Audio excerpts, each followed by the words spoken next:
শুভকামনা জনাইছোঁ নতুন বছৰৰ। মুম্বাইৰ পৰা লকডাউনৰ সময় আমি মুম্বাইত সোমাই থাকিবলগীয়া হৈছে। অতি শীঘ্ৰে আকৌ ঘূৰি যাম অসমলৈ। আৰু এই কৰোণাৰ যি উৎপাত হৈছে গোটেই পৃথিৱীত অতি শীঘ্ৰে শেষ হওক তাকে কামনা কৰোঁ।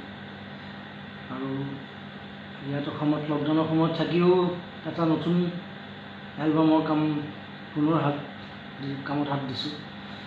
এলবামটোৰ নাম চিলা। এইটো মই যোৱা বছৰে এটা গান কৰিছিলোঁ, বাকীখিনি গান এইবাৰ কৰিছোঁ। আৰু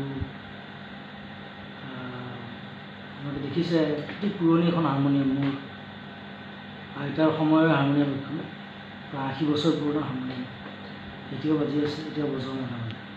সেই হাৰমনিয়াম লৈ গানবিলাক কৰিছোঁ। এটা গান অকণমান গাই বিচাৰিছোঁ। সপোন ৰাতি অকল সৰে, সপোন ৰাতি অকল সৰে, তোমাৰ কথাবোৰে, তোমাৰ কথাবোৰে বকুল বনত সুবাস জাগে, বকুল বনত